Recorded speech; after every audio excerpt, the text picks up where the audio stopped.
महज 20 मिनट का समय और 6 जानें ले ली गई।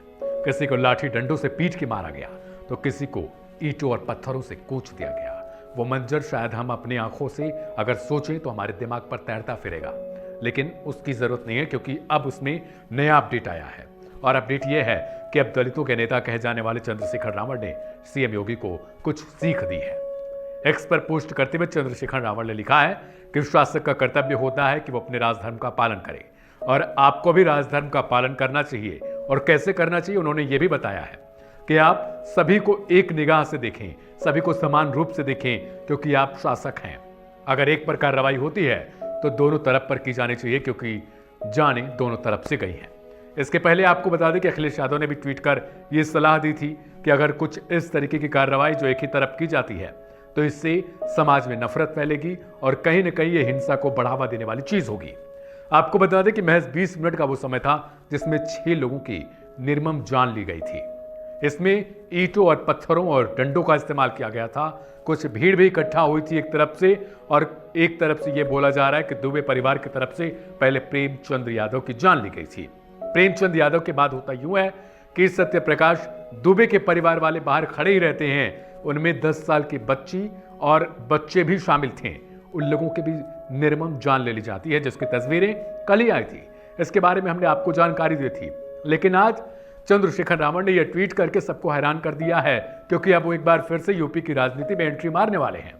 कुछ दिनों पहले तक रावण शांत थे और राजस्थान मध्य प्रदेश की तरफ कूच कर रहे थे, लेकिन अब यूपी में भी एक तरीके से अब देखा जा रहा है कि जैसे जैसे लोकसभा का चुनाव आ रहा है, नए नए नेताओं का उभरना शुरू हो रहा है फिर से।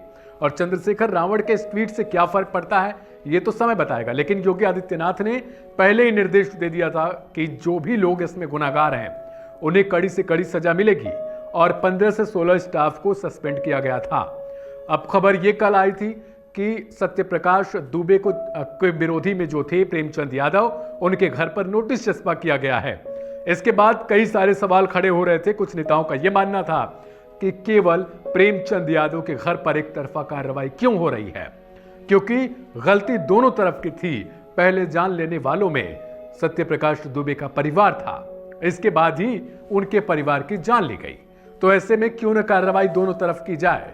आपको बता दें कि सत्यप्रकाश दुबे के परिवार में महज एक छोटा सा बच्चा और एक 17 से 18 साल का एक और बेटा बचा हुआ है, जो हर रोज चीख चीख कर ये कह रहा है कि मेरे परिवार के गुनाहगारों को सजा कब दी जाएगी। और इधर प्रेमचंद यादव की पत्नी कह रही हैं कि क्यों ना वो जो बच्चा बचा हुआ है उसको फांसी दे दी जाए। अगर उसे आप लोग नहीं छुएंगे तो हम काफी हैं उसके लिए। हालांकि प्रेमचंद यादव की पत्नी ने सीएम योगी आदित्यनाथ से गुहार लगाई थी कि कम से कम कर्मकांड के लिए जिन लोगों को, उनके परिवार के लोगों को गिरफ्तार किया गया है, उन्हें रिलीज कर दिया जाए, ताकि अपने पति का कर्मकांड मैं करवा सकूं। आपको बता दें कि प्रेमचंद यादव जो मुख्य आरोपी हैं इस घटना के, उनके घर पे ही कल ही नोटिस चस्पा किया गया था, जिनमें सरकार के जो प्रशासनिक लोग हैं उन्होंने कहा था कि प्रेमचंद यादव ने 0.006 हेक्टेयर भूमि पर कब्जा किया है जो सरकारी है, यानी 0.01 विश्वा, जिसकी कीमत होती है 31,600 कुछ रुपए। उसे इनके परिवार को जमा करना होगा, जिसके बाद बुलडोजर एक्शन शायद रुक सकता है। फिलहाल इस खबर में इतना ही। बाकी की अपडेट के लिए बने रहिएगा वन इंडिया हिंदी के साथ। मैं था आपके साथ दिव्यांशु सिंह। नमस्कार।